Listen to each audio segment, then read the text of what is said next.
On April 24th, 1994, David Robinson wins the NBA scoring title by putting up an amazing 71 points to beat Shaquille O'Neal and win the scoring title. And here's the story behind this iconic moment in NBA history today on Daily Sports History.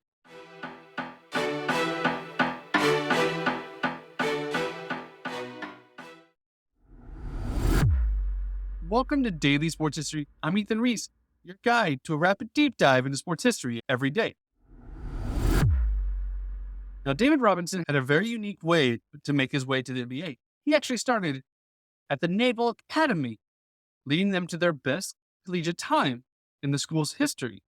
It was taken number 1 overall, despite the fact that he had to serve 2 years in the Navy before he could play. But luckily, the Navy let him out of his naval requirements early due to the fact that he was so tall. He was 7'1", and their ships are designed for people no taller than 6'6". This allowed him the chance to join the San Antonio Spurs that drafted him and started to lead them to become a powerhouse in the NBA. But in the 1993-94 season, Robinson really wanted the chance to win the MVP. He had been battling with Hakeem Olajuwon for the chance to be MVP and be the best center in the league. And they had a rivalry as they both played in Texas. They were both centers, and they both had immense skill on the court. They helped better each other. And that year, Robinson really wanted the chance to be MVP, as there was a good chance with Michael Jordan no longer being in the league. So he went on a tear that year in scoring that he had never done before, and he would never do since, averaging almost 30 points a game. But there was another young center in Orlando that was gunning for the same title. Shaquille O'Neal was coming up and starting to establish himself in the league. He was also scoring at an alarming rate. But Robinson thought if he won the scoring title, maybe he would have a chance to win the MVP over Hakeem Olajuwon. As the season was coming to an end, David Robinson had a good chance. He averaged more points, more assists, and more steals than Olajuwon. So the team and Robinson really wanted him to get that title. But on the final day of the season, him and Shaq were tied for their points total, and he needed to outscore Shaq. And they were playing at the same time, so he had no idea how many points he would actually need. So the team decided they were going to make sure he got the ball.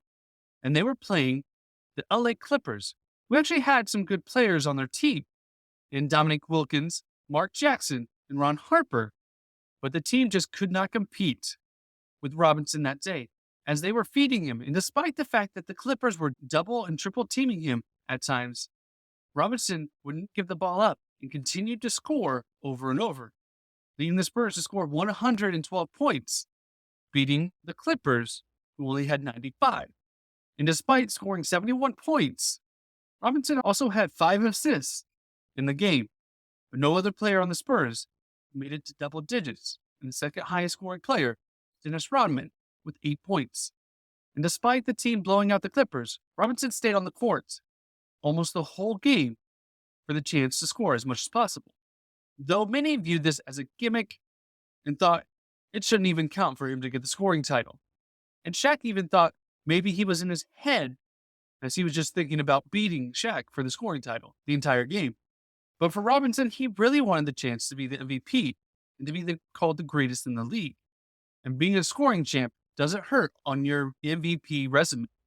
And that night, Shaquille O'Neal only scored 32 points. A great game, but nowhere close to David Robinson's 71. And that gave the scoring championship to Robinson. And at the time, joined Elgin Baylor, David Thomas, and Wilt Chamberlain as the only other players to score over 70 points. After the game, Robinson said it was unbelievable and that his team had been behind him the entire year, always pushing him to be a leader and always wanting him to never be afraid to score.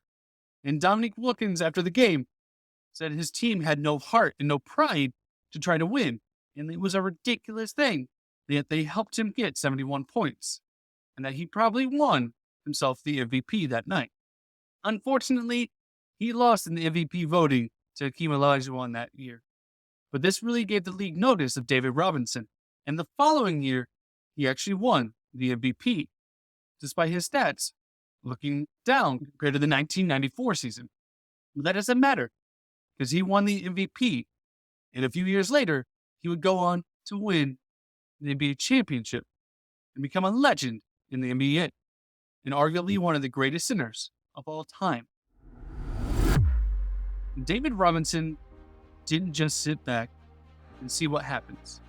He had a goal, and he wanted to be known as the best. And to do that, he did all he could to make sure that happened. He could have just scored what he regularly scored on any given night, and maybe he would have beat Shaq, but maybe not. And he made sure there was no chance he was not becoming the scoring king in 1994. He took the ball into his own hands, just like sometimes we need to do the same.